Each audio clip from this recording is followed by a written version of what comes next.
Bismillahirrahmanirrahim. The Prophet, peace be upon him, sallallahu alaihi wasallam, said that the hour, that is the last day, will not come until there will be three massive earthquakes, one in the east, one in the west, and one in the island of Arabia.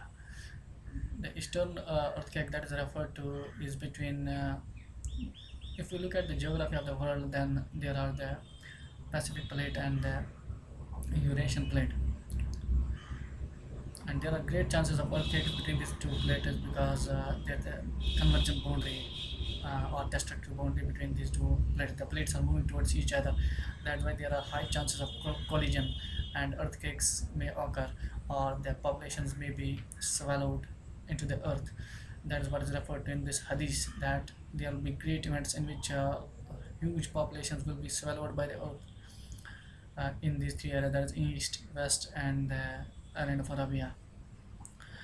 So the western earthquake that is referred to is refers to the destructive boundary between the North American plate, the American plate, and the Pacific plate, which is also a convergent boundary.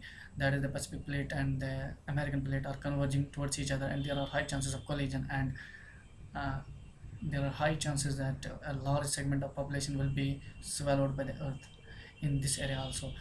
The earthquake zones of the world are concentrated along a ring across along the circumference of the Pacific Ocean. This ring is known as the Pacific Ring of Fire. It has the maximum number of volcanoes, and there are chances of maximum chances of great landslides uh, uh, that will occur in along this Ring of Fire. It consists of the uh, eastern coast of Japan and other countries, uh, western coasts of North America and South America, and the upper and lower boundaries. So the maximum chances of earthquakes that occur in the world are along this, which has been prophesied by the Prophet peace be upon him. In addition to this, the African plate and the Eurasian plate have a boundary where there are chances of collision in the region of the Arabia. So there is also a chance of landslides occurring in this area. There's also a high concentration of volcanoes in this area, so this can occur in Arabia as well. Uh, Earthquakes also occur in other zones of the world, for example, the United Kingdom and adjacent areas, but most of the volcanoes here are dormant. Uh, the Prophet, peace be upon him, is referring here to massive earthquakes, not the countless earthquakes which occur everywhere in the world. The massive earthquakes that occur in the world occur only at two or three places. That is eastern coast of Japan.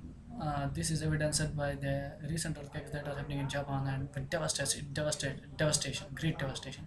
So these earthquakes are imminent because the Pacific plate and the Eurasian plate are moving closer together, and it is only a matter of time that we will have these earthquakes.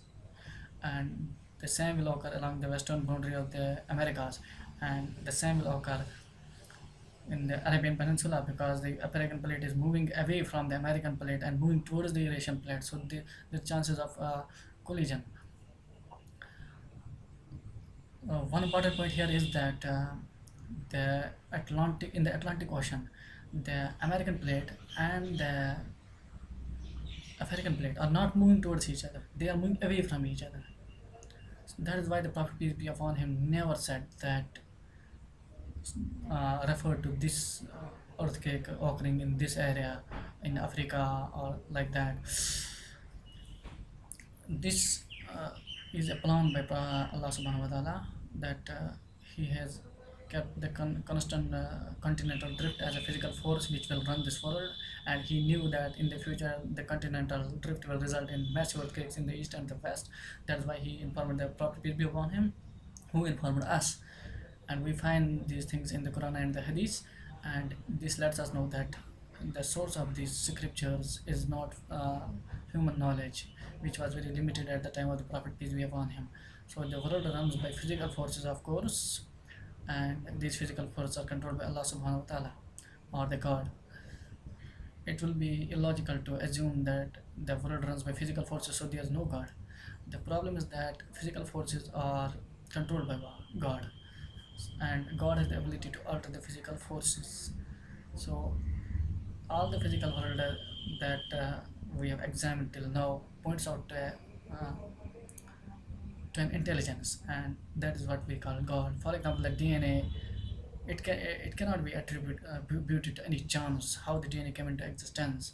So of course the life is controlled by DNA, but it points out supreme intelligence that created this DNA, because there is no other naturalistic explanation how the DNA came into existence, because it requires intelligence, it contains information, so it is a sort of intelligent design.